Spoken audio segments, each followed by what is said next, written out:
Estimados colegas, estamos en esta ocasión desarrollando un programa más de AgroZip que ustedes lo pueden encontrar en YouTube y en www.rtvciblima.com. Valga la redundancia porque justamente ustedes que están accesando lo han hecho de esa forma. Pero les recomendamos visualizar los programas emitidos de AgroZip en estos últimos años, queriendo contribuir al tratamiento de temáticas agrarias importantes, no solamente para el beneficio de los profesionales agrarios que tengan la gentileza y la amabilidad de poder observar estos programas, poder escucharlos y poder atender lo que se está recomendando, sino también de los jóvenes estudiantes y de las personas que toman decisiones en diversas instancias en el país.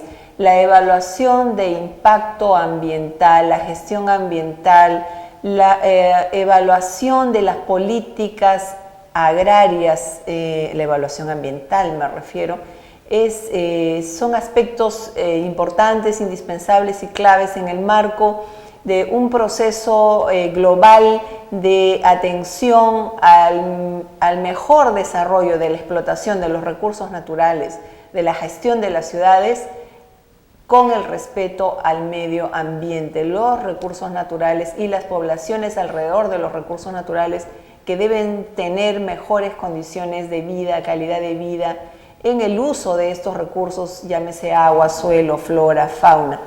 Nos acompaña en esta ocasión el ingeniero Ignacio Cervantes Gálvez, quien es ingeniero agrónomo con 3 maestrías en suelos, en recursos hídricos y en temas ambientales, que nos ayudará a formar mejor opinión en esta materia. Ingeniero, muy buenas tardes, o bueno, para ustedes, buenos días y buenas noches en donde se encuentren.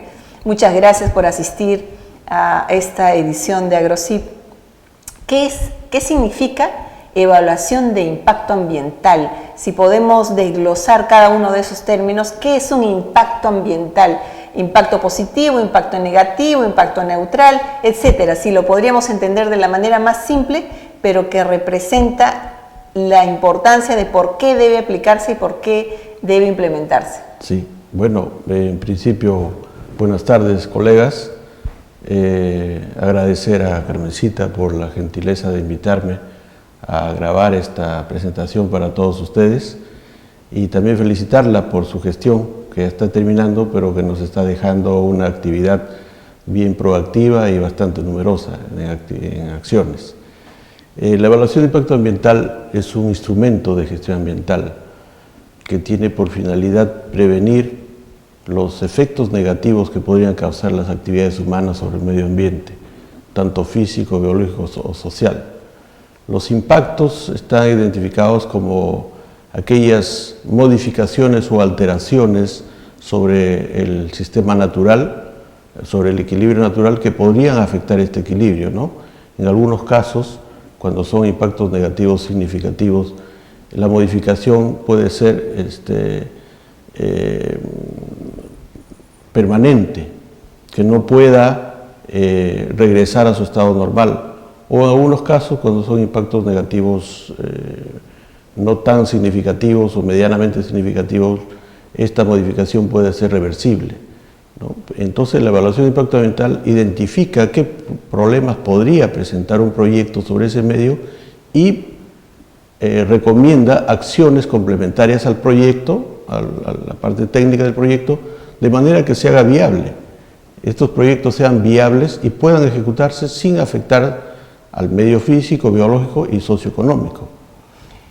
Dos aspectos puntuales Sí. para precisarlos. Cuando hablamos de evaluaciones de impacto ambiental, por ejemplo, en proyectos básicamente extractivos, de carácter extractivo, cuando tenemos el listado de pasivos ambientales de carácter minero, petrolero, etcétera, que observamos en el país, que suman varios miles de estos, ¿qué pasó ahí? ¿No se hizo una buena evaluación de impacto ambiental? ¿No se hizo un buen seguimiento del impacto ambiental que esto estaba produciendo?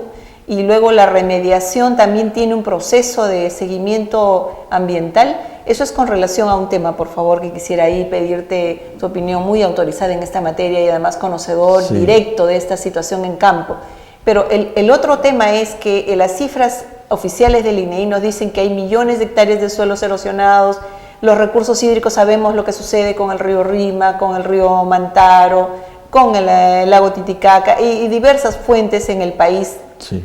Hemos tenido acá un ingeniero que nos ha mostrado prácticamente un alto grado de contaminación en casi todas las fuentes hídricas, tanto de agua dulce como incluso, estamos hablando incluso del mar, porque tú sabes que todos los afluentes prácticamente salen al mar. Sí. Entonces, la pregunta ahí en estos recursos que están siendo alterados o que están siendo reportados como erosionados y como alterados, aparte de la situación adversa de amenaza de extinción de especies en varios centenares o ya miles de estas especies, parte de nuestra mega biodiversidad, y dicho sea de paso, hago un pequeño paréntesis ahí, yo les recomiendo ver especialmente jóvenes, profesionales, estudiantes que se interesan por estos temas, ustedes van a poder encontrar reportes de cómo en el mundo hay países que están invirtiendo fuertes sumas de dinero, patrimonio, recursos para hacer bancos de germoplasma, bancos de conservación en montañas naturales de semillas de todo el mundo, justamente preveyendo la situación de disponibilidad de estas especies. Y sin embargo nuestro país es tan rico, tan inmensamente rico en esto, pero parece que no nos damos cuenta. Estamos hablando de nuestro Perú, para los que lo quieran entender mejor. Se está perdiendo aceleradamente y no se están tomando las medidas efectivas para recuperar estas especies que aún pueden quedar algunos ejemplares de ellos. Imagínense lo que es alterar 10 millones de hectáreas de bosque deforestados, donde en 1 kilómetro cuadrado de bosque hay cientos de especies de insectos, de aves, de mamíferos, plantas medicinales, flores, etcétera, etcétera, etcétera, etcétera, etcétera. No solamente es el recurso forestal. César, por favor. Sí, bueno, el tema ambiental, como bien lo mencionas, es amplio, pero tiene sus componentes, ¿no? Y tenemos que tratarlos por partes. Primero, quedar bien claro de que la evaluación de impacto ambiental es un instrumento preventivo que tiene por finalidad identificar qué impactos podría ocasionar un proyecto de inversión, público o privado, sobre el medio de actuación. Entonces, este es un instrumento que previene qué efectos podría tener ese proyecto de inversión. Respecto a los pasivos ambientales, en el Perú la normativa ambiental empieza el año 92, con la reunión de Río sobre medio ambiente y desarrollo. Entonces se empieza a implementar los reglamentos ambientales y todo lo que es la política ambiental de nuestro país. Pero antes del 92 ya habían actividades que se estaban ejecutando, las cuales no tenían una normativa, no tenían una guía y no tenían parámetros sobre los cuales tenían que cumplir. Entonces los proponentes de proyectos en ese momento hacían lo que pensaban que podían hacer y tenían carta libre, ¿no? Pero a partir de que empiezan las normas ambientales en el Perú y a partir de la creación del Consejo Nacional del Ambiente, que fue la entidad precursora de lo que ahora es el Ministerio del Ambiente, se empieza a generar todo el sistema de gestión ambiental del Perú con los instrumentos que son instrumentos preventivos. Primero hay un instrumento de ordenamiento territorial, zonificación ecológica y económica, que es el que determina cuáles son las capacidades y potencialidades del territorio respecto a diferentes usos, y dentro de esos diferentes usos, de esas áreas que tienen diferente potencial, entran los proyectos de inversión, agrarios, mineros, petroleros, forestales, etcétera, etcétera, industriales, etcétera. Entonces, ahí es donde entra el estudio de impacto ambiental, la evaluación de impacto ambiental, preventivo, y luego vienen otros instrumentos de monitoreo, seguimiento, fiscalización, sanción, etcétera, etcétera.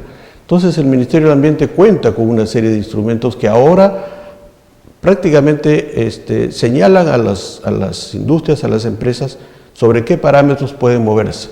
Y uno de los parámetros importantes es de que no contamine la calidad del ambiente. La calidad del agua, la calidad del aire, la calidad del suelo, etcétera, no deben ser afectados, y entonces han puesto estándares de calidad ambiental y límites máximos permisibles que las empresas tienen que cumplir. Y si no las cumplen, pues viene la sanción a través del OEFA, que es el Organismo de Evaluación y Fiscalización Ambiental, que también ya está trabajando en el Ministerio del Ambiente. Entonces, ¿qué pasa con los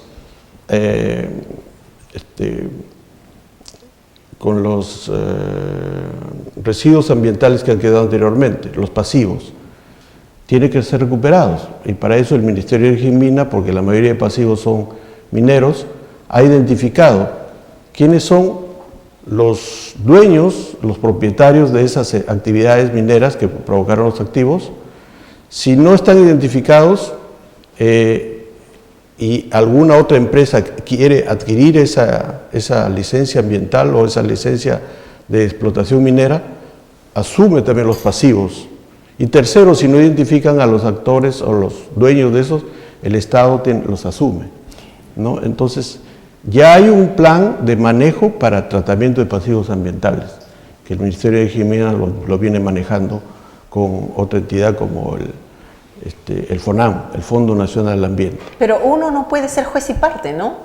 Es decir, tú no podrías como sector manejar justamente el ámbito de tu actividad principal y ser el que digas cómo solucionar el problema, porque básicamente estás contraponiendo intereses también, que son de los que dirigen estas empresas, y que la cantidad de pasivos está demostrando que ahí hay deficiencias. Pero pasando a otro tema, ¿quiénes se encargan en el país, quiénes están autorizados a hacer estas evaluaciones de impacto ambiental? Y la siguiente pregunta, ya para concluir, en este primer programa contigo, porque quisiera realmente comprometerte a una segunda oportunidad de tratar con mayor amplitud temas en esta materia. ¿Qué es evaluar ambientalmente la política agraria? Bueno, lo importante es de que cualquier actividad humana, en principio, va a afectar al medio ambiente. Lo va a afectar de forma muy importante, moderada o de forma limitada. Pero de todas maneras, cualquier acción humana afecta al ambiente. Y entonces para eso necesitamos de que todas estas actividades humanas que uno propone, desde la política, desde el plan, desde el programa, hasta actividades, tiene que tener un componente ambiental. Y ahí viene de que uno de las categorías o instrumentos que utiliza el sistema de evaluación de impacto ambiental en el Perú se llama evaluación ambiental estratégica, que consiste en analizar la propuesta de política, porque las políticas, como tú bien señalaste, son lineamientos, ¿no? Son ideas, propuestas de las que se van a hacer, y poco a poco, conforme se baja a plan, a programa o proyecto, recién empieza a implementarse. Pero necesitamos que la política o el plan o el programa tenga una evaluación ambiental, tenga un componente ambiental. Entonces es importante que cuando se proponga una política, un plan o un programa, se haga este análisis. ¿Quién lo hace? Hay empresas nacionales e internacionales que están capacitadas desde el punto de vista técnico, desde el punto de vista de un componente multidisciplinario de especialistas que analizan esta propuesta de política, plan o programa, y encuentran qué incidencias, qué efectos ambientales podrían tener en el componente biológico, por ejemplo. La diversidad biológica en nuestro país, como bien señalaste, es sumamente importante. Y una política bien orientada, por ejemplo, hacia la extracción de recursos puede afectar la diversidad biológica. La evaluación ambiental estratégica analiza y determina el grado de afectación que podría ser y recomienda ¿qué acciones complementarias deberían darse a esa política o qué acciones de modificación o de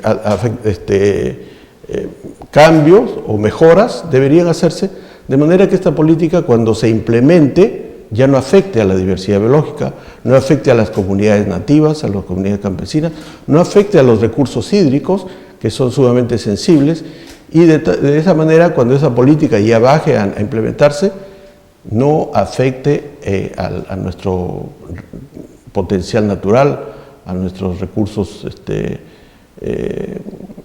culturales y la diversidad biológica y el agua, ¿no? ¿Quiénes tienen a su cargo en el Perú estos temas de evaluación de impacto ambiental? ¿A quiénes se les encarga? Bueno, en principio la Autoridad Ambiental Nacional es el Ministerio del Ambiente. Los sectores son autoridades sectoriales y cada uno de ellos tiene un registro de entidades, de empresas que están calificadas para hacer evaluación de impacto ambiental. Empresas. Empresas. Ahora la normativa del Ministerio del Ambiente ha determinado que esas empresas pasen a estar en un registro que lo va a manejar el SENACE, que es el Servicio Nacional de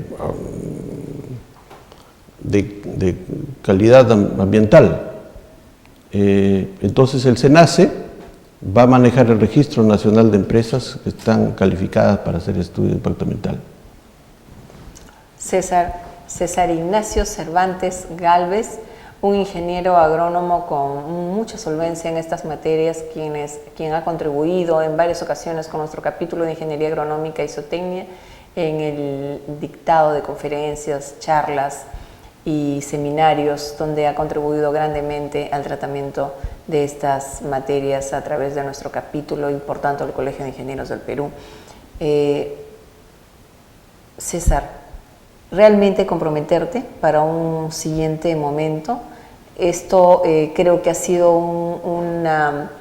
un programa no solamente bastante nutrido, sino además con elementos clave en esta materia que nos permite conocer mejor por parte de las personas que estamos en conocer todos los aspectos de la parte productiva y lo que representaría o lo que representa el manejo medioambiental, en este caso vinculado a las evaluaciones respectivas para darles el visto bueno a los diferentes tipos de proyectos.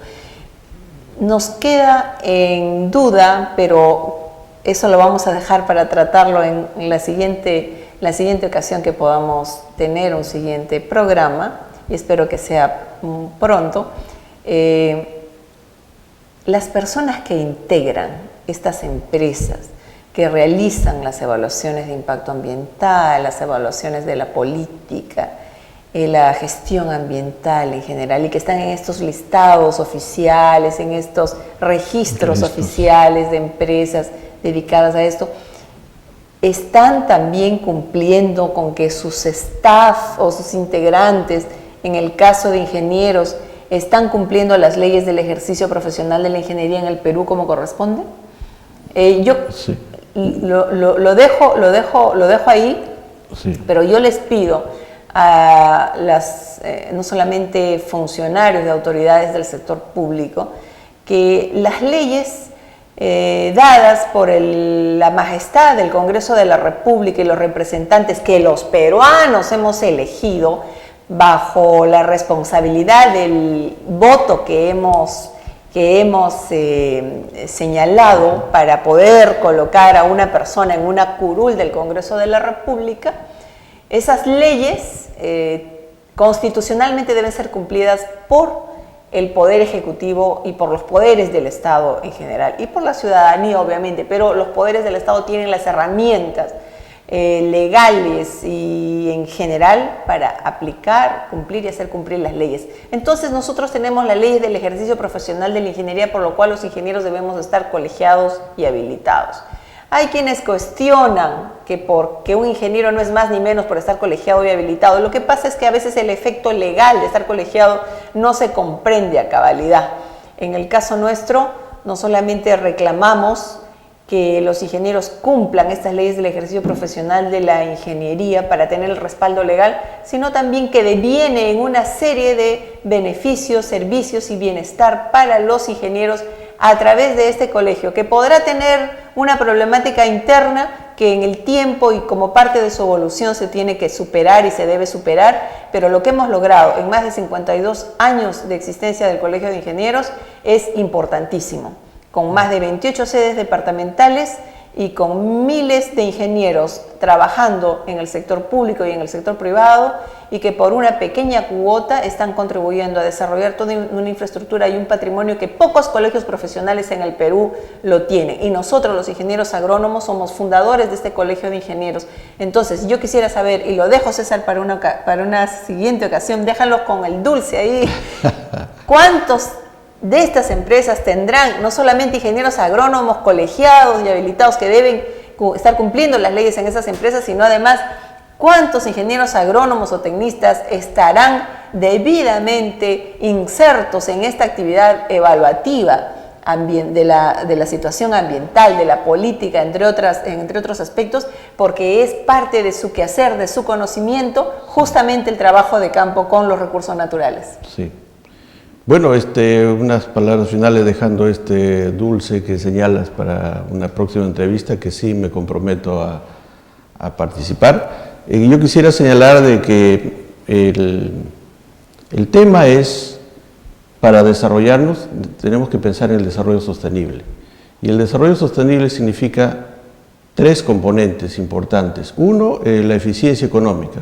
Necesitamos generar dinero, generar ingresos, y para eso están los proyectos de inversión públicos, privados, de capital mixto, y todas las actividades productivas y económicas que se deben mover bajo los lineamientos que el Estado da, y dentro del componente ambiental, que es el otro elemento, señalar cuáles son las potencialidades, cuáles son los usos que deben tener nuestros recursos y cuáles son las debilidades, para que tengamos cuidado en utilizar adecuadamente esos recursos. Y luego viene el componente social. El desarrollo económico, la ganancia económica que se genera, podría ya ser distribuido entre nuestra población. De esa manera entonces logramos desarrollarnos manteniendo nuestra fuente de recursos naturales, generando ganancias, generando economía y mejorando la calidad de vida de nuestra población. Ese debe ser el pensamiento, y